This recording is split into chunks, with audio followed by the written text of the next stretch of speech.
looks very happy, and he's happy to be here, and I hope that you are too. Today I'm going to tell you a little story, a story that began 41 years ago. Now, recently, you may have seen the episode on Conan, the 40th anniversary. But what a lot of people have missed is that last year was the anniversary of Clash of the Titans, starring Harry Hamlin. Sometimes my mind is a little slow. It was the last movie produced from Ray Harryhausen.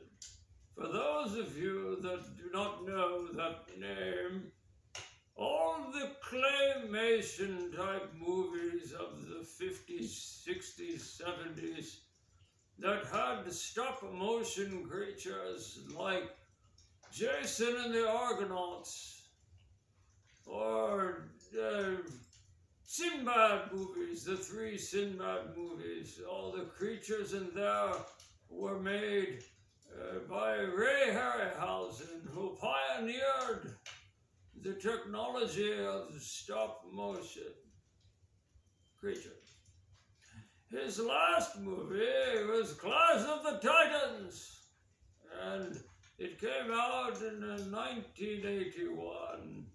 Now, I have the Blu-ray, which was remastered, and it has 2 of the other movies that are one's a remake, and then there's a continuation. Now, the bottom picture here, don't worry, I will give you a picture of the Blu-ray later on in the video. But the last one here, a beautiful picture of Harry Hamlin as Perseus, the Greek epic story of Perseus. And the other 2 movies, the remake Clash of the Titans and Wrath of the Titans, by some little known actor who's really unimportant. His name is Sam Worthington, as if he was worthy of taking on this role. He did a fine job, actually. I do like the other movies too. But that does not erase the magnificence of the original. So, because last year we could not do the 40th anniversary, because we were not here on Toy Talking Stuff, we're doing it now. And I have some of the original figures. Now, don't get on me about the fact that there's no zoom and they're not close enough. You know, I will show you pictures of these figures later, all right? Or maybe even before. I haven't decided how I'm going to give it to you, all right? So, here we have Harry Hamlin as Perseus, and he is our hero. He was given powers from the mighty Zeus, all right, to take on the Medusa and the Kraken and save the princess. Save the princess, you ask? Why?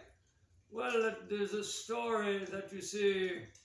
There was this fella here. Now, right now, he is the Calabos. You see, he's rather hideous-looking fella.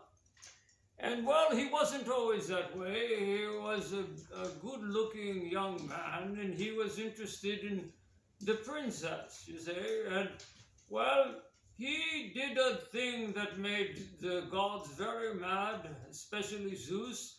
He killed all the flying horses because he liked hunting them, all except Pegasus. For his punishment, he was struck down by Zeus and made to live in the swamps. And he grew horns and like he had a foot like a goat. And actually his tail is missing on this figure.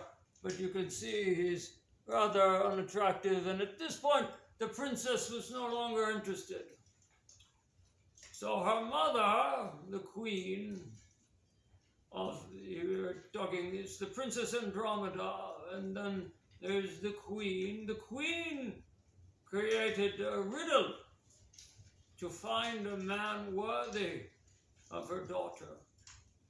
Well, Perseus grew up on an island, and I won't get into telling you everything about the story, but magically he was transported through space from the island to where the princess lives, you see. And there was a riddle, right, to find out who would be a proper suitor. And no one could solve the riddle. Bad things would happen to them if they were wrong, and they all were wrong, you see. So Perseus, though, he had the answer, and I won't tell you why he had the answer. That is part of the movie that you should enjoy. But he had the answer, and he met a friend, and this was his friend, and his name was just his friend, you see. And Perseus solved the riddle, and then he was to marry the princess. Yes, Perseus, up close. There you go. All right. But as it's not the complete arc of the story, of course, more things have to go wrong, and then Perseus has to show his worthiness, and then he, save the princess and get the girl, right? Well, he did, all right? Nice story. Well, now I have a story of my own, you see. I have 3 daughters, 3 warrior princesses. They're wonderful. In fact, someone might even call them Wonder Women. Yes, they are customized different versions of Wonder Woman. And they are magnificent ladies. And they have suitors that are interested in marrying my princesses, you see. So I'm going to tell you the story of the suitors when I get back in a moment, but now I'm a bit tired and I must take a bit of a rest, but I will be back after my rest and continue this story. All right, everyone, we're back with the great wizard that I am, Scalawalladoodalottadidalottaday. And I'm going to tell you my story about my beautiful daughters and their suitors. All right? So let me show you. Now, my first daughter here, yes, she's a bit wild. She colored her hair pink, and she has like space clothing on, and she is Space Warrior Wonder Woman, as I like to call her. That's very nice. And then I have another daughter here. She likes to fancy herself as a ancient warrior princess, and she's wearing ancient warrior sandals, and she has a shield just like Perseus, and an ancient sword. Yes, my dear, very nice. And then my other daughter here, fiery red hair, and she's a little bit more modern with her pantaloons and her boots. Yes, and she's feisty. All right, so the suitors, you say. Well, there were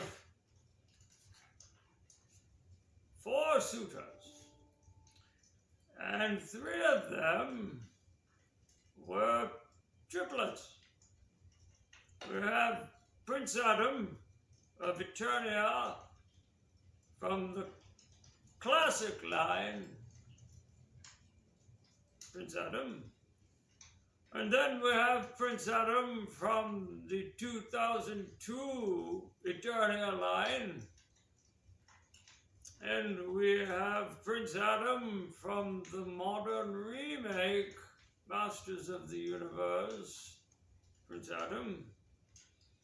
And then we have this custom strapping fellow over here with a custom sword and shield, both made out of leather and painted in a custom leather outfit, authentic leather, and his leg braces and sandals, and braided leather for his hairband. And his body comes from a Mattel Ken doll that has full articulation. This suitor has full articulation with double joints in the elbows and knees.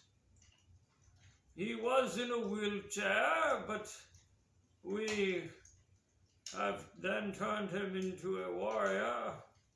He has leather arm braces, and the head comes from a beach Barbie, Ken.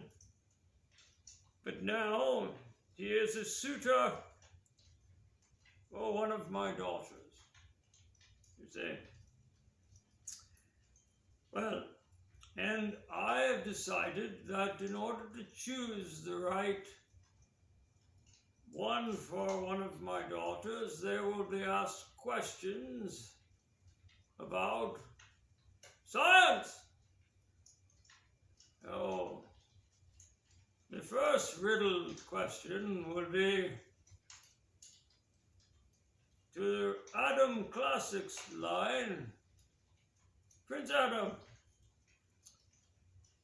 what do the letters in E equals MC squared stand for?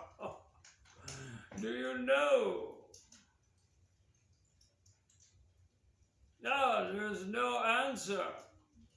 I think I will be exercising a bit of magic.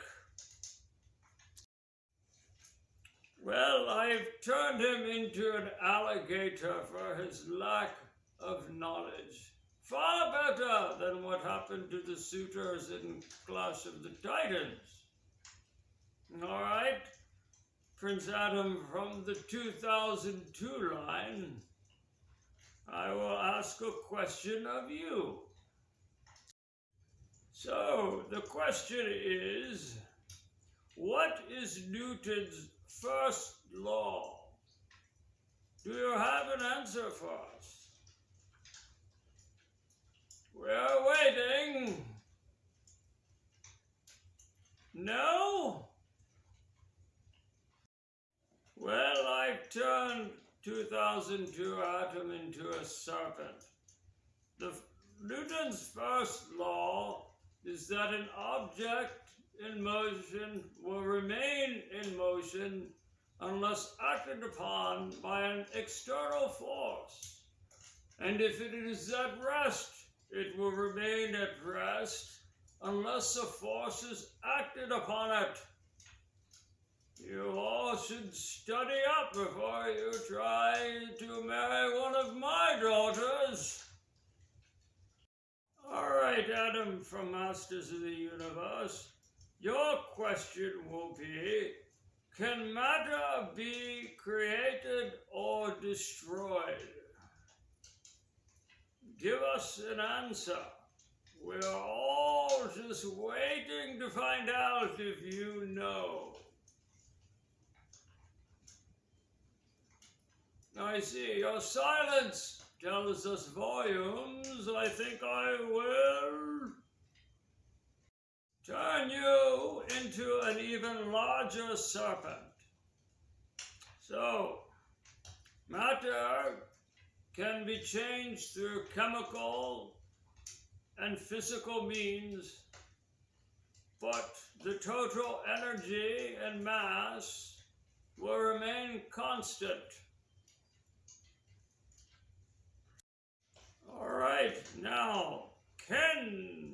Atom. I have a final question for you. Your other compatriots here have not fared so well. Your question, mind you, will determine your fate. I hope you still have the heart to stay in this. All right, here goes.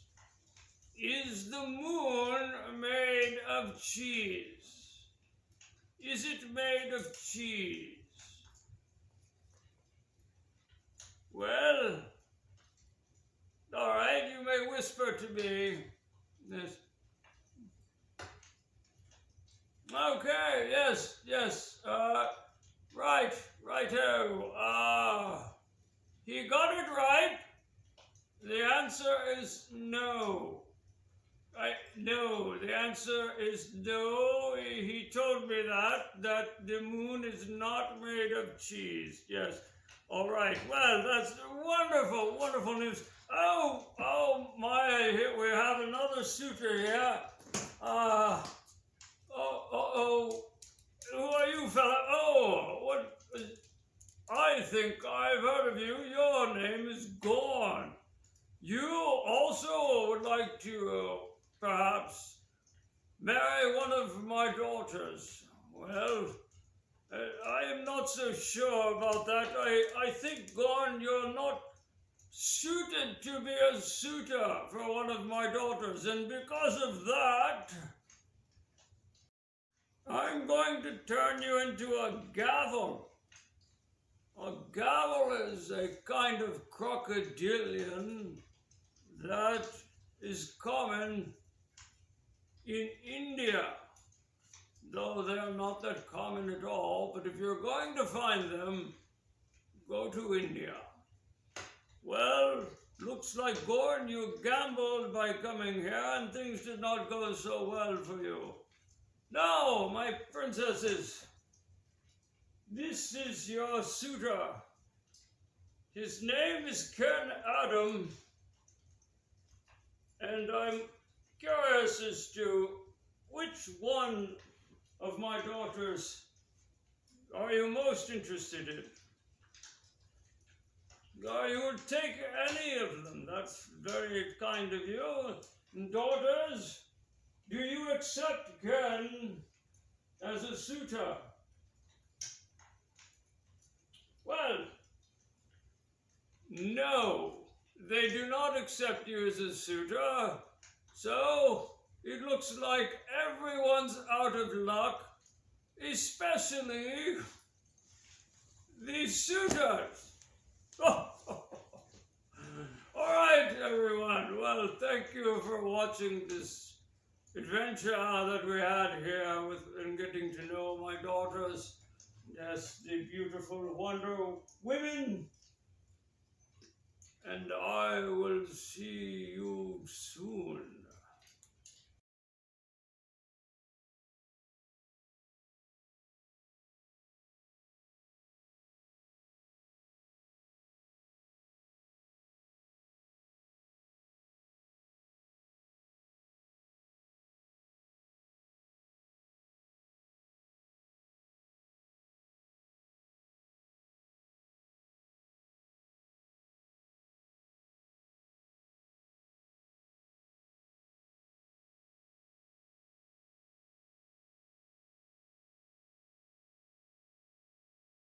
So finally, I'd like to tell you that the figures that you saw, my warrior daughters and the Adam Ken, are customized figures, as I alluded to. The Ken doll, I actually constructed his clothes out of leather. I have a lot of extra leather, and the sword and shield are made out of leather, and they are painted. You can paint leather and it will look like plastic. The warrior princesses, I took various pieces from other sets, WWE physiques and Barbie heads, and then I took clothes from various figures, and I cut them and glued them and painted them to make them look as they do. So feel free to take ownership of your toys in ways that you may not have expected, and to customize them to your liking. Thank you.